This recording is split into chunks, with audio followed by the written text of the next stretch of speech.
Blog Talk Radio.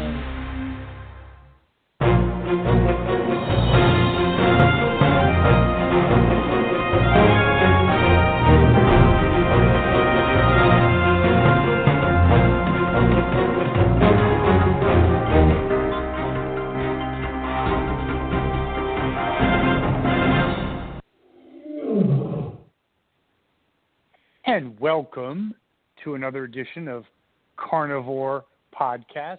I'm your host, Jeff Sherman, along with Dr. Eric Lopkin. And Dr. Lopkin, today's show theme is really about small business and the coronavirus. And, you know, it's really kind of heating up around the country. You got Michigan, you got other places, especially even Maine, that small businesses are just at the point of rebellion, aren't they? Yeah, there's a lot going on. Connecticut announced that it's looking like they're going to start reopening on May 20th. And with us, we have Chris Conway, who's the executive director of the West Hartford Chamber of Commerce. So we've got an expert on small business right with us. Chris, thanks for joining us. Oh, thanks for having me, guys. Hey, Chris, welcome to the Carnivore Podcast. Excellent. So you, I'm sure, are a busy guy. And what are you hearing from your constituencies? Well, my constituencies make up businesses of all sizes, shapes, and industry. So I am hearing different things from different businesses. We are certainly hearing from the businesses that are struggling, the ones that specifically can't be opened, that are deemed non-essential. We are certainly hearing from our restaurants who have had to, in some cases, you know, we have restaurants doing curbside and takeaway that were already set up on that business model, but the ones that previously weren't, discussions with them on how to pivot and get stay in business and keep serving their customers and employing as many people as possible. And then we're hearing some of the opposite of that. We're hearing, you know, from our attorneys, accountants, bankers, business support people, tech support, that they are, you know, in some cases busier than ever. So it does really run the gamut.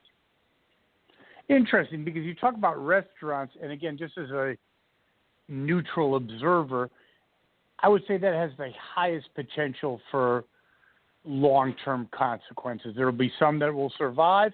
If you're undercapitalized, it could be a problem, correct? Correct. I am in multiple daily contact with different members, but also our town's economic development specialist. And we are happy to still report that we do not know of a business that has now made the decision that they are out of business. So people are hanging in there, utilizing, you know, some of the programs, you know, out by the SBA and the federal government, and driving revenue to keep themselves afloat. So, yeah, that's, you know what's that's interesting, so Chris, said is that, I'm sorry. That's so important. I've spoken with loads of businesses who have had to shut down during the crisis, and every one of them is planning on reopening. They're making their best effort to keep going. Yeah, that's interesting. And you know something, Chris, when you talk about restaurants, I know many people, and Eric is one of them, but I have other friends and people that I know that are really committed to supporting small businesses, especially restaurants, during this crisis. Yeah, so, you know, and certainly as the Chamber of Commerce, we are supporting them in their efforts. So some things that we have done, either with the Chamber or working with the town, we started a Facebook group called Takeout Time West Hartford. It's been up for about 5 weeks, and it's got 2,800 active members on it.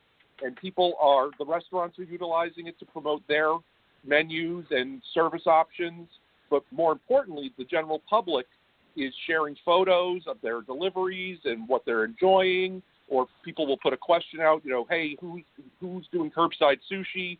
And people will jump in and say, oh, I had sushi at this place, or I got it from this one. And that's been really, really good. We are also running a contest right now in cooperation with the town of West Hartford, where if people take photographs of two $15 or greater receipts from a West Hartford restaurant, they get entered into a drawing that will give them a chance at some gift certificates for restaurants. So you do see, Chris, that kind of groundswell of support. It's really, I think it shows the Connecticut spirit, that people kind of have empathy for what restaurants and other small businesses are going through.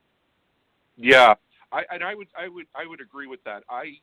Not an hour goes by, I feel like, in the last 6 or 7 weeks where somebody hasn't reached out to me asking how they can help.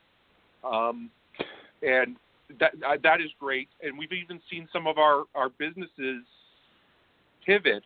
We have in town, we have a dry cleaner, the French Cleaners, and they also have tailoring.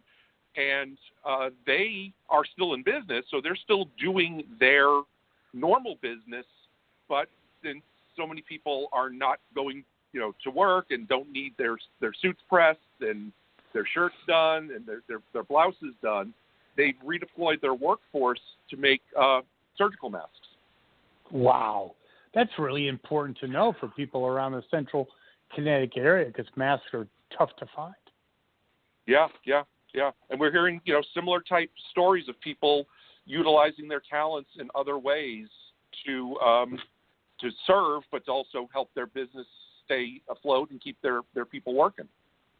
So, Chris, you're pretty, I know it's a very difficult time, but you seem like you're pretty optimistic about the long-term outlook of how this thing progresses. Well, I wouldn't say optimistic, but rather than just give up, what I've been trying to do with my staff. So I have a staff. There's me and two other ladies, Kate Cobes and Jessie Bouclier, that work with me, and we are just trying to get as creative as possible, trying to point people in the right direction toward the resources they need, creating opportunities for them. So we have launched an entire suite of virtual programming, which includes everything from basic networking to socializing. We actually do virtual happy hours. We do educational programs. And next week, we're launching our first virtual business showcase. Interesting. Dr. Lopkin? Yeah, it's absolutely amazing what's been going on. And I think, one of the big takeaways of this is how small businesses are really banding together to help each other out through this situation, and what they've been doing also for first responders to help them get through this. The business community has been fantastic in supporting each other and supporting the chamber as well. Let's not forget, chambers of commerce also have to survive this, and they're actually not eligible for a lot of the stimulus packages. So can you tell us a little bit about the challenges that the chamber has been facing? Sure. So as Eric said, we were closed out of the PPP specifically, and some of the EDIL stuff through interpretation, we were left out as well. The issue is that most chambers of commerce are 501c6s, which also includes lobbying organizations, and most chambers of commerce are not registered lobbyists, and we also don't meet the threshold for the amount of time we spend or revenue that we spend on lobbying to fall under that criteria, but we were just blanketly left out. So that is something we are, chambers of commerce across the country are advocating for.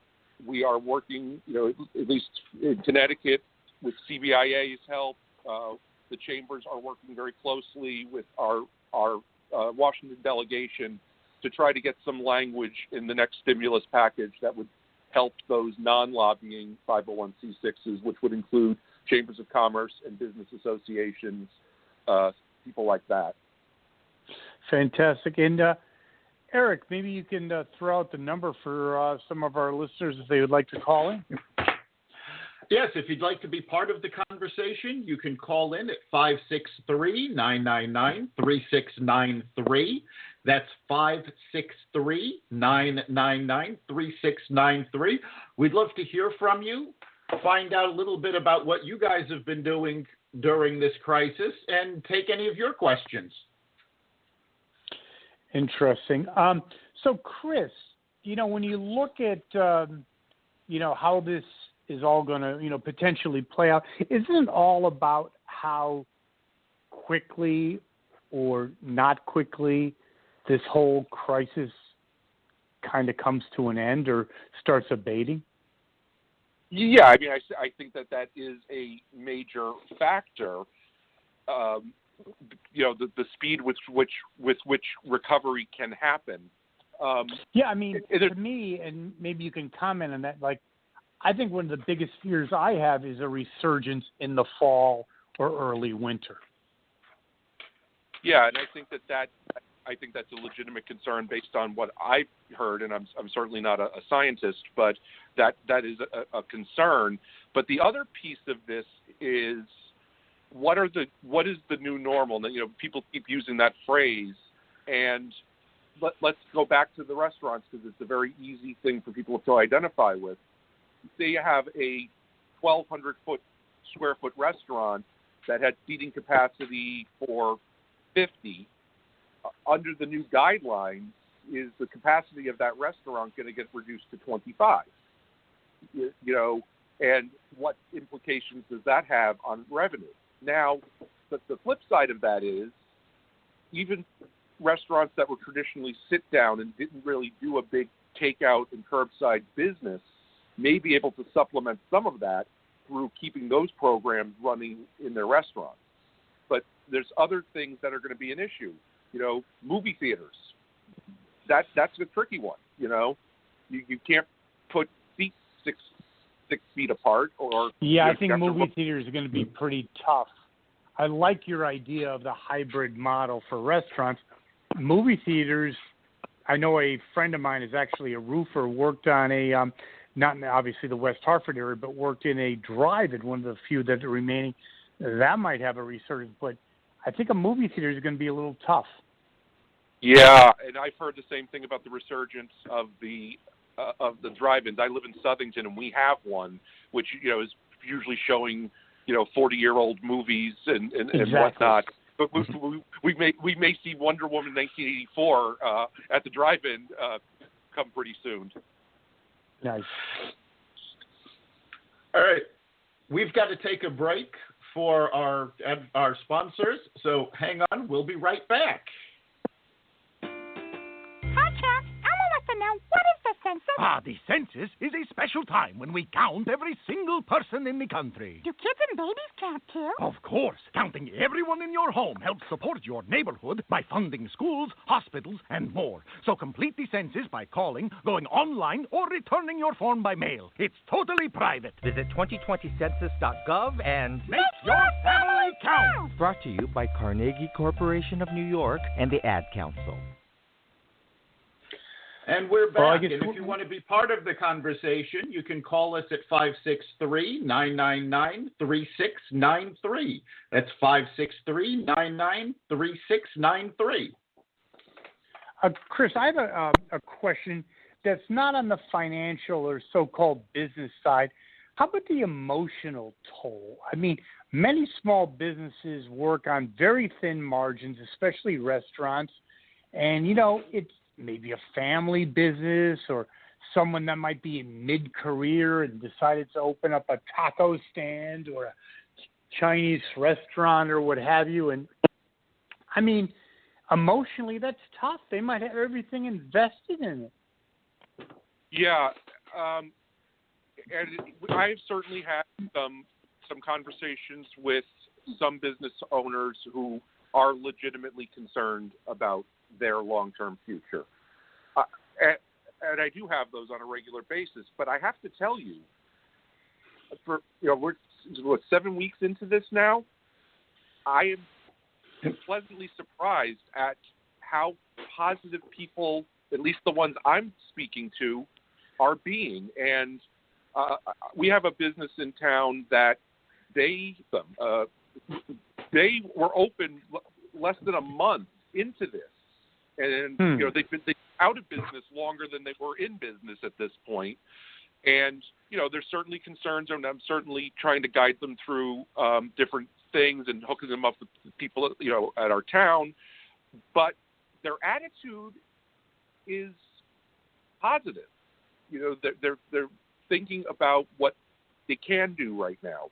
So they've switched to educational topics, keeping their brand alive, keeping active on social media, all sorts of things just to keep themselves top of mind in the hopes that when they open business that they've planted enough seeds that will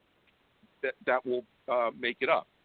Back to your earlier question about how long this goes on, is that something that's only sustainable for 90 days, 6 months? I don't know. I think that's a really good point that you say, like, how sustainable is it after we get into the new normal? And if most of your constituency, are they accepting the fact that there will be a new normal? Yes, pretty much everybody has recognized that.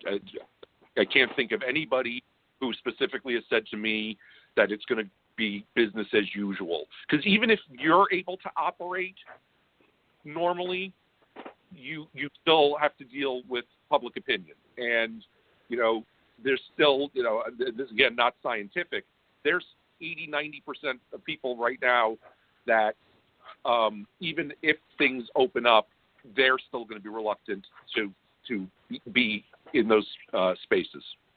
Yeah, I talked to some of my friends, and before I throw it out to Eric, is that, with restaurants, I'm not trying to just, focus on them. I think people are going to be bars, restaurants. It's going to be some apprehension to initially kind of get back to some degree of normalcy. Yeah. Eric? Yeah, well, they're talking right now with restaurants about a phased rollout where first they'll allow restaurants to open that have outdoor spaces where people can, be separate. There's going to be a lot of still takeout. I think what's been really key in all of this is the willingness of the consumer to adapt.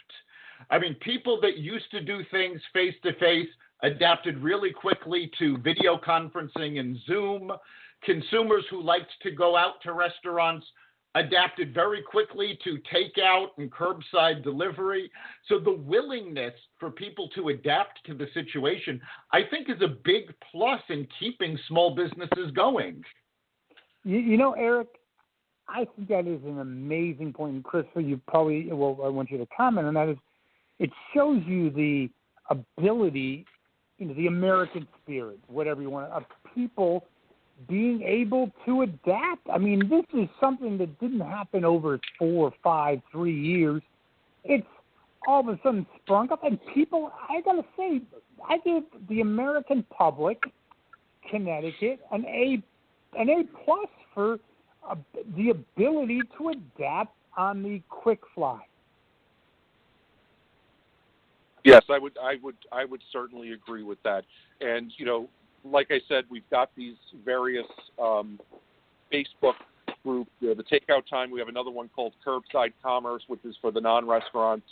And just seeing the public interaction and sharing their stories. I'm now got my kids at home, and we've got a nice backyard. So I went to play against sports, and they I got a couple of soccer balls, and they brought them out to my car.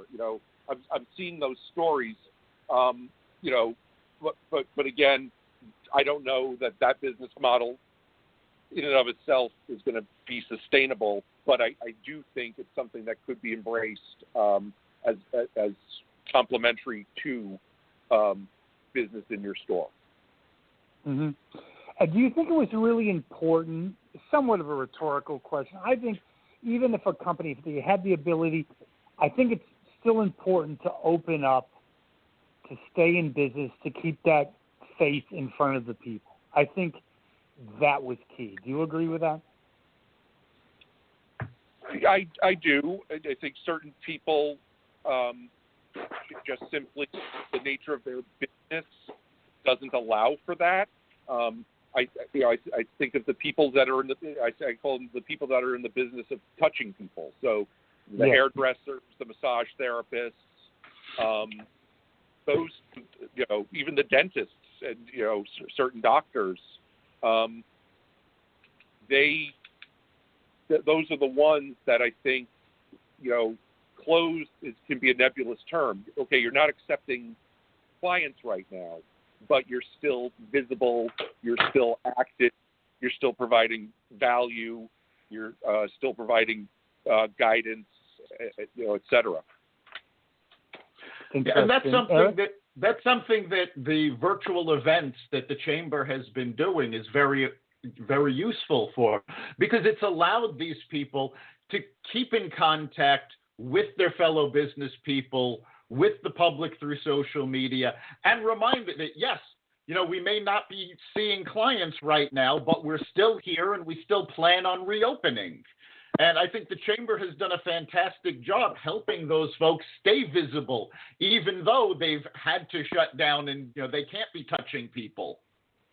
Yeah, I think that's good. That's a very interesting point. And Chris, maybe you can elaborate a little bit of your role, how you've helped kind of help businesses, small businesses, either through encouragement or through business planning, kind of see a path forward. Yeah, so I think it's all of the above, and like I said, I'm fortunate that I'm supported with a team, and the Chamber really serves businesses in three ways. We're a network, a resource, and an advocate. And prior to this, I would say we were, 20% or 30% resources and 10% advocacy, if we were just going to throw a number out there, very unscientifically. What we've had to do is kind of switch it to being almost a 33 1/3 split, where we're still providing networking opportunities. We are providing lots of resources, pointing people in the right direction, creating educational tools, but also getting out and being the voice for the businesses. And, through all this, I will tell you, at the state and federal level, they are listening. And frankly, they want to hear from businesses. What are the struggles? What are the challenges? What can we do to help? And, not everything that's rolled out has been perfect. Sometimes you're fighting with technology. You're fighting with just, we need to get this out. But I think in general, the sentiment of support and help has been there. And thankfully, we are in a position to be one of the voices on behalf of the business community. Eric? Yeah, the Chambers have been doing a fantastic job helping small businesses. And I think one of the things that's really shown throughout all of this is how the Chambers have connected people with the information they needed, specifically with the PPP, with the unemployment benefits for sole proprietors and self-employed people. The Chambers, especially the West Hartford Chambers, done a fantastic job distributing the information that business people need to stay in business and to get to the resources they need to get them through this crisis. Yeah, interesting. That's a very big point, Chris. Maybe you can elaborate on that. Yeah, that's, certainly early on, that was my main function was get the information, find out the most efficient way to get it to people, and just make sure we were pointing them in the right direction. So we set up special pages on our website. One was health related to the coronavirus. So, in the early parts of this were, washing your hands and all that, making sure people understood social distancing and all that. but then we created a business resource page, and as new things would come out, we would add a link to it and then use that page as kind of a pointer so that when we could send out an e-blast to 3,000 businesses, through one click of a mouse, they could land on a page that had the most updated information for them. And then it's also just the personal contact. You know, like I said, we've got, you know, in the West Hartford Chamber, I've got everything from LeGrand wire mold down to people who do graphic design out of their house, you know, and everything in between. You know, the universities are members of the chamber. Many medical practices are members of the chamber. They all have unique needs. So, you know, making myself available and my staff to answer questions and try to get them pointed in the right direction. Chris, we're coming up on the end of our time, so I want to make sure you've got a chance to get this information out. If somebody wants more information about the West Hartford Chamber or wants to join the chamber, how can they do that? They can just go to whchamber.com.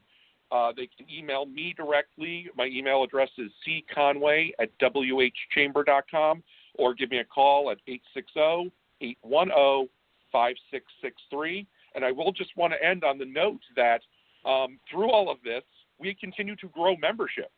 We have actually had, since this started, close to 20 new businesses join the chamber. Fantastic. Chris Conway, there was a great show, great segment. And, you know, Eric, I think it's fantastic what they're doing. It really is. The chambers have been instrumental in helping businesses keep going. Those that have closed, they've been able to get resources through the chamber and stay in front of people. Those that are open have been able to promote what they're doing and get support from the business community. It really has been a group of people coming together. And I said this on our Carnivore Bites podcast earlier in the week. We've actually seen businesses, the community, and the government all rowing in the same direction to get us through this. And I think that's been absolutely phenomenal. I would agree. Great. So you can catch Carnivore Radio every Friday at blogtalkradio.com/Carnivore Radio. And you can hear the replay as well as the Carnivore Bites Analysis podcast every week at the Apple Podcast Store, Google Play, Spotify, iHeartRadio, and wherever you find podcasts. We look forward to hearing from you next week. Chris, thanks so much. Thank you, gentlemen. Thanks for having me.